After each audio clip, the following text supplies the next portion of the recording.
What's going on, everyone? This is Nerdy John, host of Nerdy Live. Speaking of Nerdy Live, this is episode 35, guys. 35 episodes of Nerdy Live. Can you believe it? And guys, if you're watching the highlight video, make sure you subscribe to the channel so that way you can get all notifications for when there is a live episode. Because come on, folks, it's a fun time here. What's up, my dude? Yo, what is up, assassin today? Today we're looking at crypto scammers. That's right. So for those of you who don't know, coffeezilla called out a YouTuber who, ironically enough, calls out scams. I mean, look, we have an example of one of his thumbnails on the screen right here. How big tobacco fooled you. Tobacco, the most evil business in the world. So obviously this guy is well versed in what a scam looks like. However, we'll see that he partakes in them more often than he would admit. Tobacco, baby with laser eyes, lady with laser eyes, ExxonMobil with laser eyes. These are the most evil businesses in the world, according to 24-year-old capitalist Jake Tran. He's a YouTuber pumping out content that I can only describe as horror movies, but for business people. And that's why, of course, I love watching them. I mean, who wouldn't like these videos? Wow, this is insanely evil. Wow, this dude is evil. This is absolutely evil. Wow, this is pure evil. Look at. And hey, just to give him some props, he's playing that thumbnail clickbait game really good, as you can see here. I mean, most evil company, etc., most evil thing done here. It plays it pretty well. Praise it pretty well. I know what you're thinking based on those titles. It's hard to choose.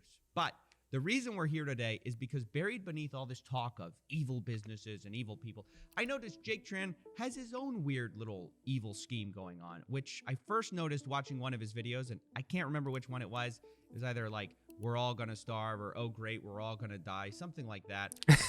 You know, just the normal types of videos. Am I right, boys? Am I right? I mean, look at these thumbnails. Jesus Christ, they're really well done thumbnails, but oh my god. And what I noticed is that Jake makes these videos exposing scams, but then often uses the same tactics of the scam to then pitch you like a sponsor that's in the same lane. Like, for example, he'll tell you that lotteries are predatory.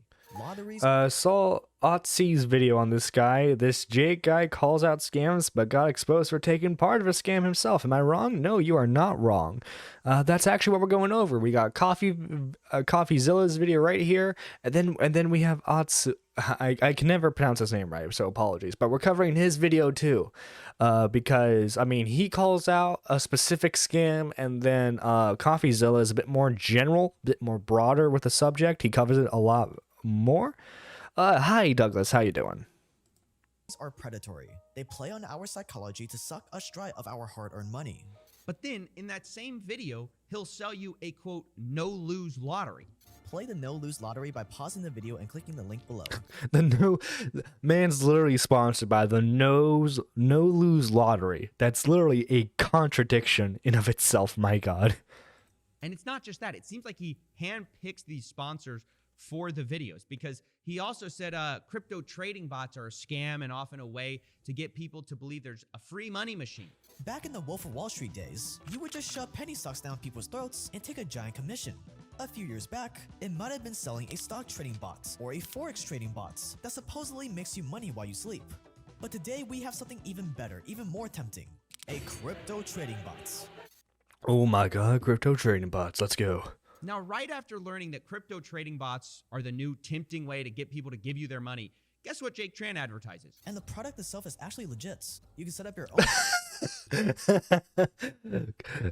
calls out the evils of crypto trading bots. Gets sponsored by a company that does crypto trading bots. Oh, you gotta love it, folks. You gotta love it. Custom bots based on your parameters. Deploy them to start trading automatically with your money, see the trades come in, and withdraw your money. Like, it's almost breathtaking, isn't it? Like, to see someone denounce a scam and then in the same breath be like, you know what's not a scam? The same thing. Exactly.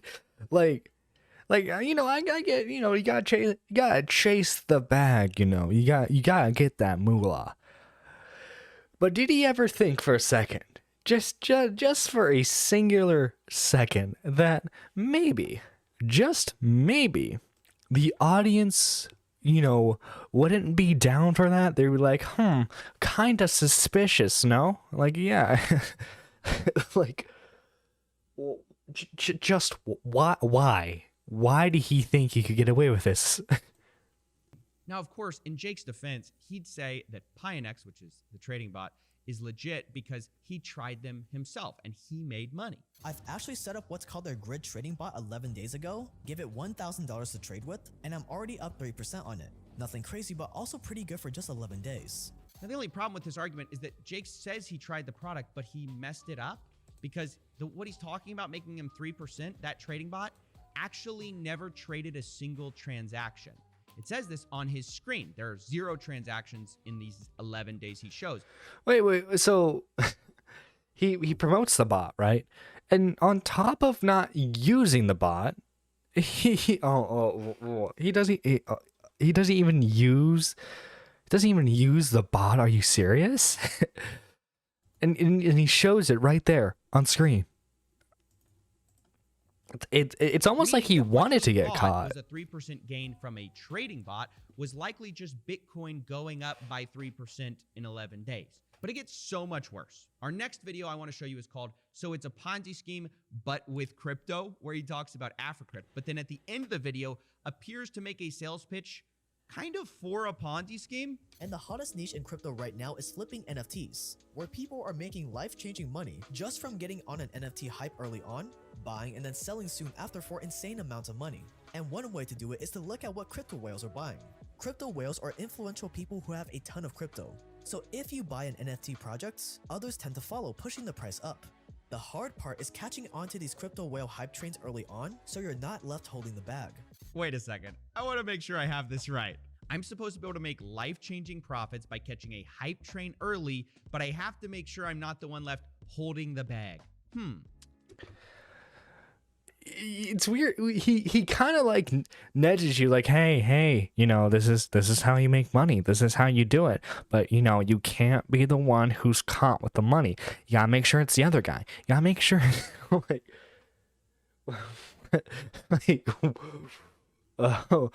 Excuse-moi.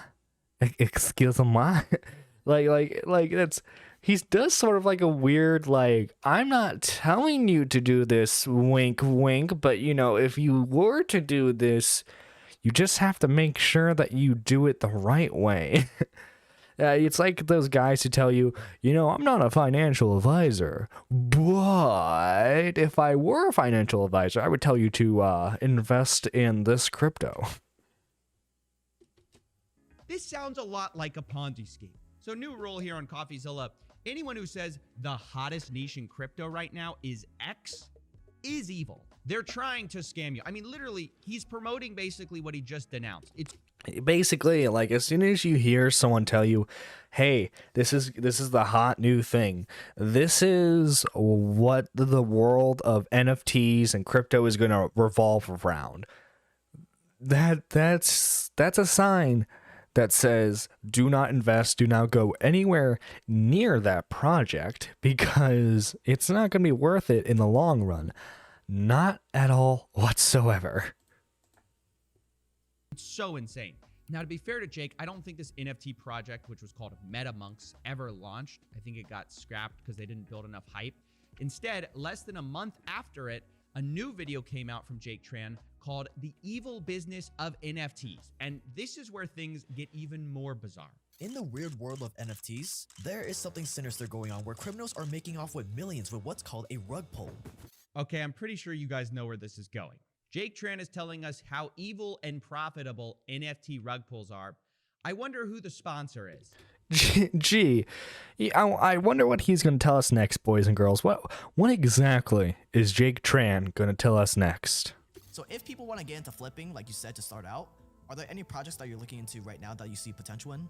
Yeah, and one thing I want to make clear, when you're new, you need to spend a little more time to really try to understand that this team is authentic, they care, they actually want to build something, because it's really hard to differentiate Look, guys, unlike the other people, our team cares. We're not just out to get your money. No, not at all. We're here to build your trust.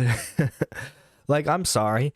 The only NFT or like crypto team like I would see anyone trusting who I wouldn't judge would probably be the people who are involved in Nerd City's NFT thing, because, well, I mean, for one, a lot of his reputation's on the line. I mean, eventually, I guess it wouldn't surprise me if eventually coffeezilla were to somehow like uncover a big scam from Nerd City, but given how Nerd City operates, I wouldn't necessarily like my gut reaction with him isn't NFT scam, but like like with these other guys, they the fact that they say, hey, we're not here to rug pull you, we're not here to do X, Y, and Z, you know, you can trust us. Like, that makes me want to trust them even less.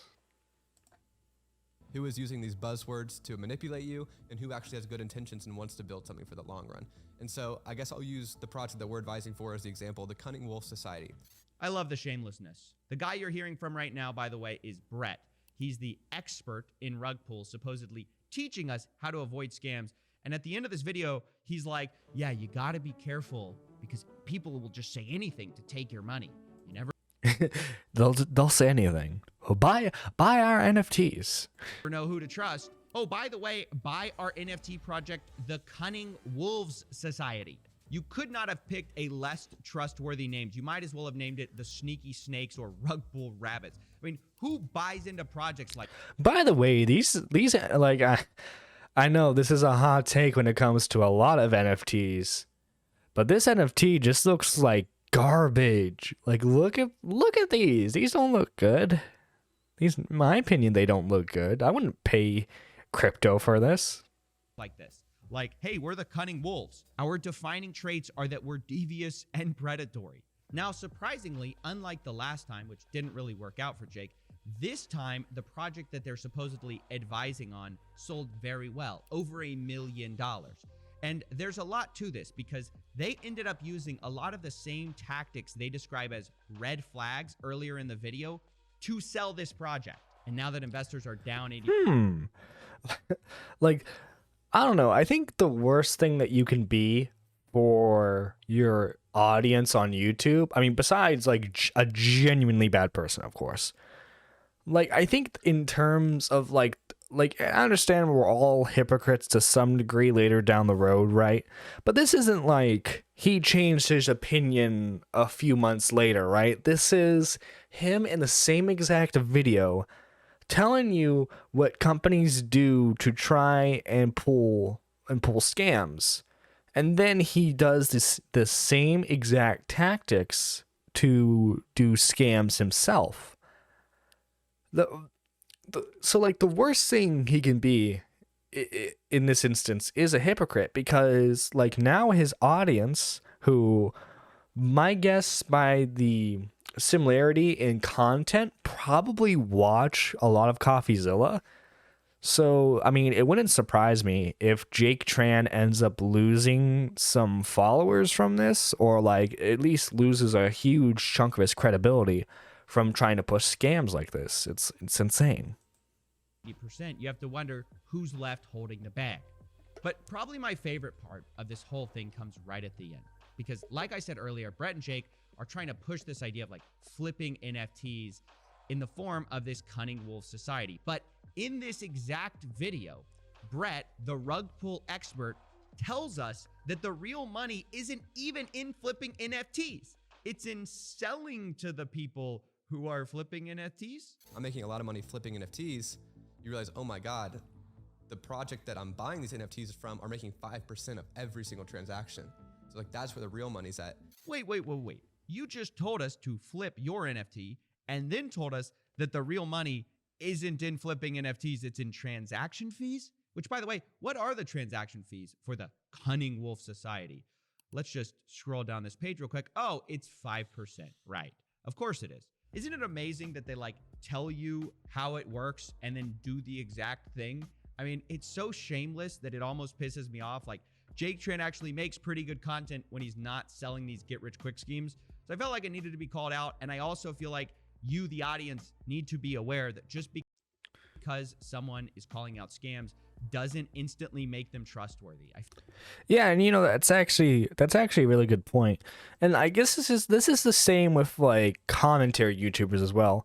Like, just because a commentary YouTuber calls out someone's crappy behavior doesn't mean the commentary YouTuber themselves isn't crappy to some degree. They might be like shady or crappy or whatever in different ways, but generally most of the time they're maybe they're just as bad, you know, who knows. But yeah, this is another video. I'm terrible at pronouncing names. I just need you guys to know that. Otzi. I'm just going to say Otzi until corrected otherwise, but he also made a video on Jake Tran. Before we get into that though, Jake Tran did respond to Coffee's video by saying this: "What do you expect of a channel that teaches you how to be evil, lol? In all seriousness, I put my heart and soul into making free premium content." By the way, the premium content he shows is stock footage from movies.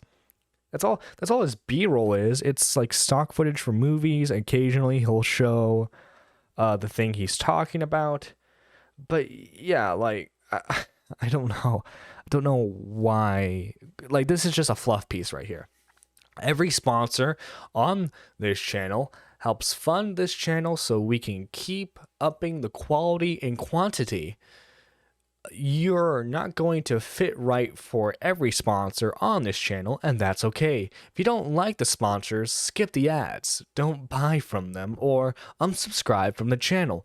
Let people who are right fit for the sponsors use them. Hey guys, I don't know if you remember this or not. Do you remember the Battlefield 5 controversy? You know, it's a couple years behind us now. But EA said, "What's that? You don't like our crappy business practices? You don't like the way we advertise our games? Well, then don't buy our games." Like, this is just a one-way ticket for you to start getting people who absolutely hate you to convince your followers already to just unsubscribe, because you're basically saying, "What, you don't like what I'm doing right now? Tough crap, unsubscribe. I don't like you anyway." Basically the Def Noodles effect, and we've seen how he's been bleeding subscribers because of that, like Jesus.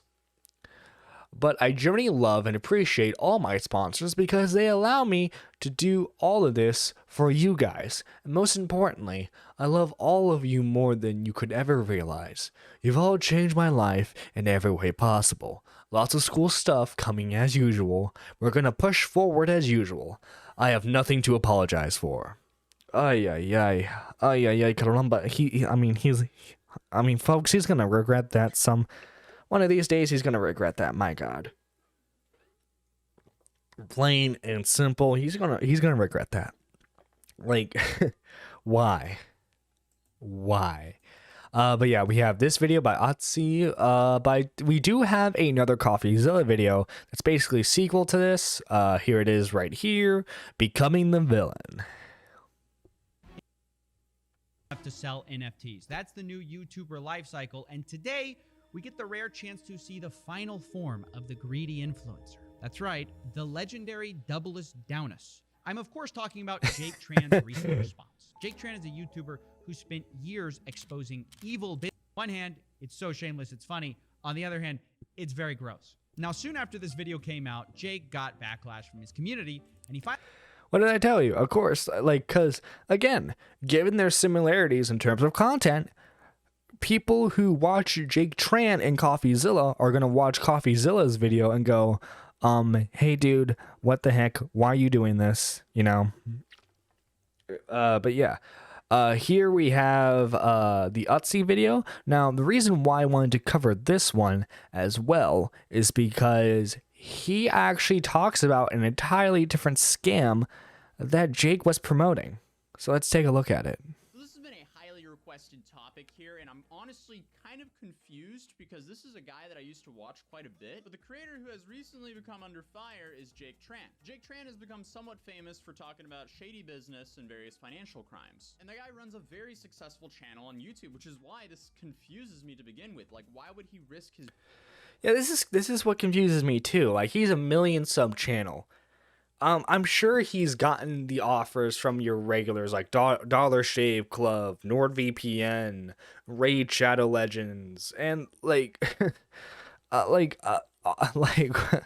was Ridge Wallet not available that day? Why does he have to take sponsorships that relate to the scams he talks about? It doesn't really make any sense whatsoever.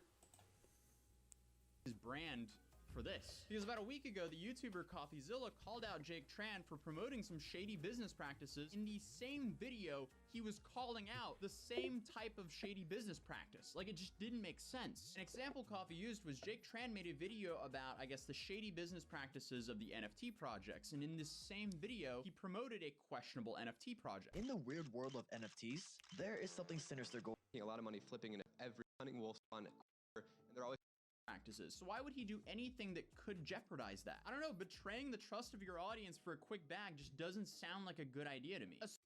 Well, it's like when people like the Paul brothers, where it's Logan or Jake, they're not really surprised when they do it, because you know they're just in it for the money, purely for the money. But like when these other guys do it, the video is a bit quiet. Okay, let me up the volume then.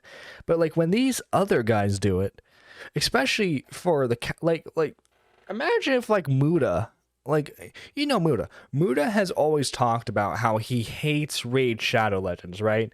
But then he promotes a Raid Shadow Legends knockoff. It wouldn't make sense for him to do it. It just doesn't.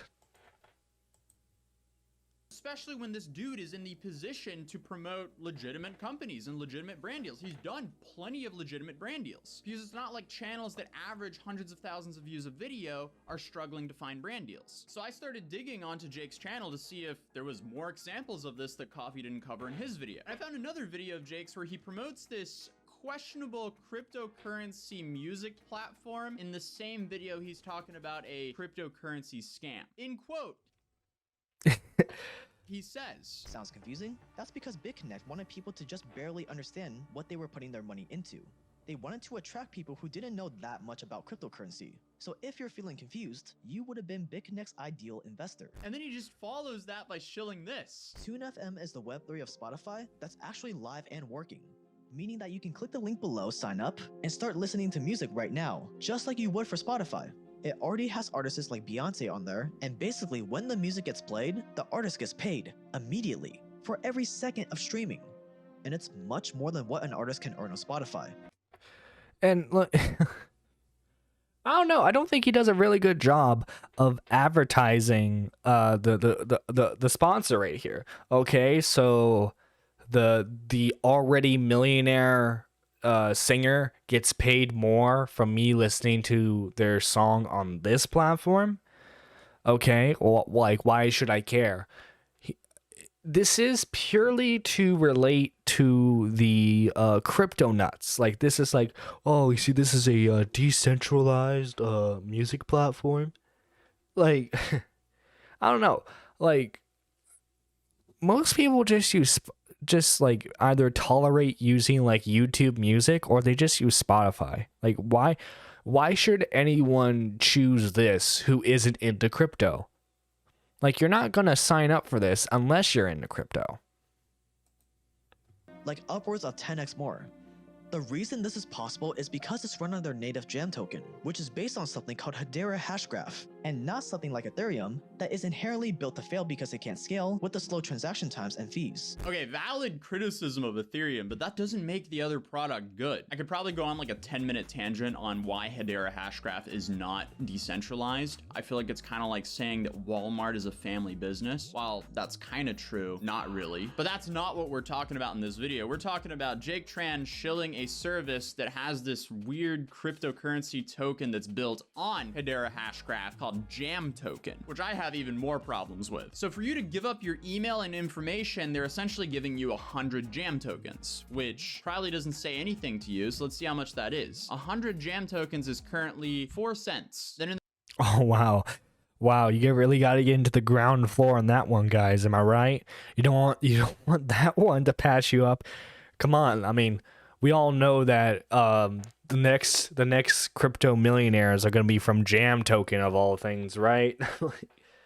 Like what? Like how? Like oh, so, like why should people care? Like, why? What makes Jam Token so good? Like, he doesn't even explain it that well in the sponsorship whatsoever. The only thing that differentiates it from, like, other streaming services is artists get paid more on here, which, I mean, I guess would be good if you're an independent artist, but, like, oh no, the millionaire who already has a ton of money is going to get more money because again, he didn't use like an independent artist as an example. He used Beyonce, someone who could probably give away like $10 million and still have plenty of money the next day. It's ridiculous. in their white paper, essentially it says that they're giving away Jam Tokens to people who sign up and to people who give up their IDs. What? So you're telling me in order to get more of this useless token, which is never going to succeed, I need to give out my identification? That's not worth it at all. Like, no. Just no, my guy. But they're also giving away this Jam Token to people who refer other people to this, what it looks like to be a decentralized music ML. Does that not sound like a Ponzi scheme right there? Oh, you see, if you get more people in on the ground floor, then you can get more yourself. Like, what? My guy, what? Because on the white paper, it also says viral coefficient affiliate marketing. We have a robust affiliate link invitation system with affiliate marketing rewards and jams. So they're paying everyone out in this Jam Token. For every new users that we onboard, 2 additional users join as a result. This will provide for explosive viral growth for both artists and fans. Artists will invite fellow artists and their fan base to join, and fans will invite their friends to start earning more jam rewards. And this is problematic because they're essentially creating this never-ending sell pressure for this Jam Token because again, it's one massive Ponzi scheme. Like, you need, come on, you want to get more of these Jam Tokens? You want to earn more money from it? Well, you got to get more people in. You got to give us your identity. You got to give us their identity. Come on, you got to get them to bring people in. Like, when does it end? When does Jam Token become a legitimate token? The answer is it never will be, because it never was a legitimate token. essentially, when you refer people to the network, you're going to want to take profits off of that. So that means you have to sell your Jam Token for dollars, pushing the price further and further down, which is why the price of this Jam Token is down over 99% in the last year, which I guess does make listening to music on this platform cheaper, because I guess you buy Jam Tokens to listen to the music, but I don't understand how— Wait, so you have to use the Jam Tokens to listen to music? What? What? But why do that when with a monthly subscription I can listen to anything I want on Spotify? Same thing with YouTube Music. Like, why would I do that? this can be a long-term sustainable thing that pays artists out more than traditional platforms. It seems to be trying to reinvent the wheel with Web3 decentralization. You guys have probably noticed a ton of different projects and companies have been coming out of the woodwork saying, hey, we're making this product that you already use, but it's decentralized. And while decentralization can be great and cool for some things, it can also be a massive headache for other stuff. But digging through the white paper a little bit more of this project, it just seems is weird. And a white paper is essentially a business plan for a cryptocurrency project. Okay, so they're advertising as they're decentralized, right? But the company owns like 30% of these jam tokens, plus an additional 10% for the treasury. And they So it's not decentralized. It's a complete lie. It's a complete scam. And the fact that this guy decided it was a good idea to promote it without looking into it is just appalling. It's mind-boggling. Why, dude? also have this like convenient disclaimer saying allocations are approximate values and are subject to change at any time. The percentage above reflects aspirational goals of the token issuer. So essentially they're saying this is the allocation we're aspiring to have, not what they actually have. This reaffirms the concerns I have about the token. Not only does the token have a never-ending sell pressure, but it's also being inflated to absolute nothing. Because right here in the tokenomics, it says the supply type is infinite. Initial supply of the token is 1 billion. The total supply goal by 2030 is 10 billion. But then there's a disclaimer saying the theoretical maximum possible supply of the jam token is 92.2 billion. Now, I do not have a PhD in economics, but to me, none of this sounds sustainable. What was that again? Over 92 billion? The theoretical maximum possible supply. Possible supply of the jam token is 92.2 billion. Now, I do not have a PhD in economics, but to me, none of this sounds sustainable. So remember the part where Jake said, Sounds confusing? That's because BitConnect wanted people to just barely understand what they were putting their money into. Well, it sounds like exactly what you're doing, buddy.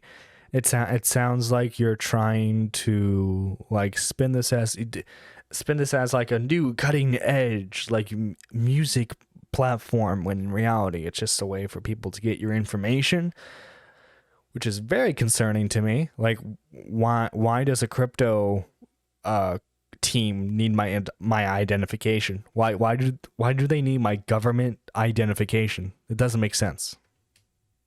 They wanted to attract people who didn't know that much about cryptocurrency. So if you're feeling confused, you would have been BitConnect's ideal investor. how many of his fans do you think spent hours reading through the project's white paper like I just did? Probably not too many. And the video is literally titled, "Shaking My Head, I Can't Believe People Fell for This."